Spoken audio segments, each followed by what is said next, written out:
अस्सलाम वालेकुम। तहज्जुद का मुआवज़ा एक ऐसी कहानी जो मेरे साथ एक बहुत ही प्यारी बहन ने शेयर की है। उनकी तहज्जुद का मुआवज़ा जो उनके साथ पेश आया, उन्होंने मेरे साथ इंस्टाग्राम पे शेयर किया और उन्होंने रिक्वेस्ट की कि जल्द से जल्द उनकी ये स्टोरी लोगों के साथ शेयर करें ताकि वो बहनें जो उदास हो चुकी हैं वो तहज्जुद पढ़ें और उनका दिल और उनके साथ मुआवज़ात हो जाए। तो वो लिखती हैं, अस्सलाम वालेकुम। आज मैं आप सबके साथ अपनी ज़िंदगी का सबसे बड़ा इम्तिहान और तहज्जुद के मुआवज़े की कहानी शेयर करने जा रही हूँ। ये एक ऐसी आज़माइश थी जिसने मुझे तोड़ कर रख दिया, लेकिन फिर अल्लाह ने मेरे लिए ऐसा दरवाज़ा खोला कि मैं खुद हैरान रह गई। अगर आप भी किसी मुश्किल में हैं, अगर आपको लगता है कि दुनिया ने आपको ठुकरा दिया है, तो ये कहानी आपके लिए। मेरी शादी की उम्र गुजर रही थी और हर रिश्ता किसी न किसी वजह से ठुकरा दिया जाता। पहले तो मैंने खुद को तसल्ली दी, कोई बात नहीं, जो मेरे नसीब में होगा वही मिलेगा, अल्लाह बेहतर करेगा। लेकिन वक्त गुजरता गया और इनकार पर इनकार होता गया। कभी कोई कहता लड़की का रंग ज्यादा गोरा नहीं है, कभी एतराज होता लड़की की तालीम बहुत ज्यादा है, वो हमारी रवायात में फिट नहीं बैठेगी। कभी यूं होता कि लड़के वाले आकर पसंद कर जाते, बात तकरीबन तय हो जाती, लेकिन फिर आखिरी वक्त पर वो खामोशी इख्तियार कर लेते और यूं रिश्ता खत्म हो जाता। हर बार जब कोई रिश्ता आता मेरी माँ की उम्मीदें भर जाती, वो रात को देर तक जागती रहती, कभी दुआ मांगती, कभी खामोशी से आंखों में आंसू लिए बैठी रहती। मैं उनके चेहरे पर बढ़ती झुर्रियां देखती और मेरा दिल कटने लगता। जैसे जैसे वक्त गुजरता गया, खानदान और रिश्तेदारों की जुबानें जहर उगलने लगी।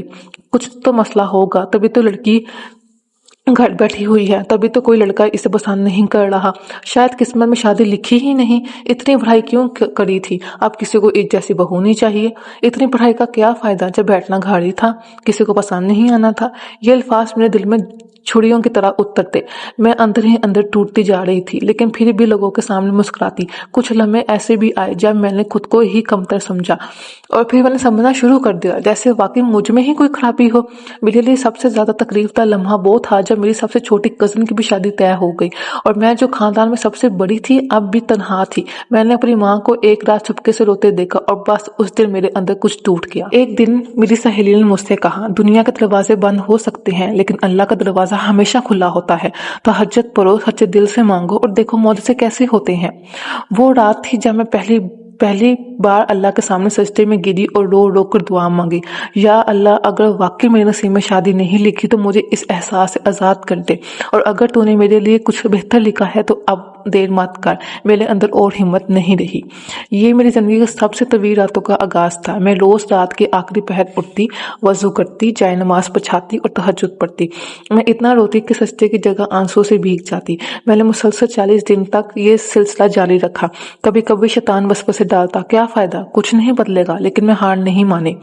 40वीं रात के बाद एक सुबह मेरी खाला ने कॉल की और कहा, बेटा एक बहुत अच्छा रिश्ता आया है, लड़का निहायत अच्छे अखलाक वाला है, दीनदार भी है और सबसे बड़ी बात उसके घर वाले लड़की को सिर्फ उसके किरदार और उसके करैक्टर और उसके नेचर की बुनियाद पर देख रहे हैं।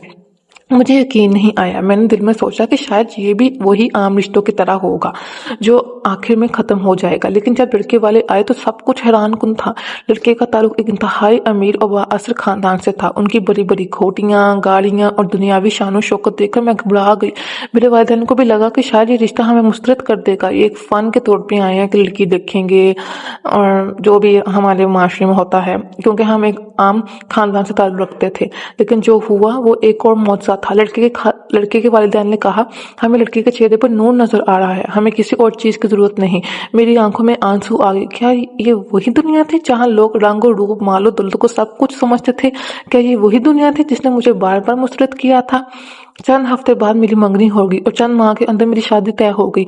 मेरा शोहर ना सिर्फ एक कामयाब बिजनेसमैन था बल्कि दिल का भी इतना खूबसूरत था कि मुझे लगा जैसे अल्लाह ने मेरे तमाम दुखों का बदला दे दिया हो।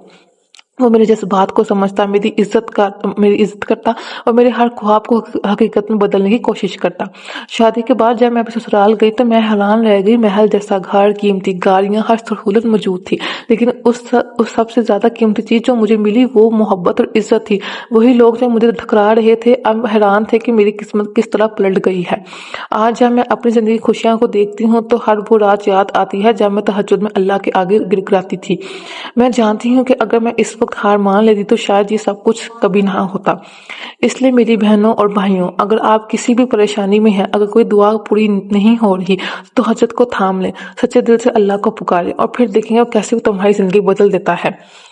یہ جو تہجد کی کہانی ہے، یہ صرف 1 سال یا 2 سال کی بات نہیں ہے۔ 3-4 سال سے میرے ماں باپ رشتہ دیکھ رہے تھے اور تہجد پڑھتے ہوئے بھی اگر میں بتاؤں تو سال ہو گیا تھا، سال بعد یہ معجزہ ہوا تھا، لیکن تہجد کے دوران یہ تھا کہ کوئی رشتہ نہیں آ رہا تھا، کہ جیسے تہجد سے پہلے آ رہے تھے، انکار آ رہے تھے، لیکن جب تہجد پڑھنے کے بعد دل میں سکون آ گیا تھا اور ایسا کوئی رشتہ نہیں آیا تھا جو انکار کی وجہ بنتا۔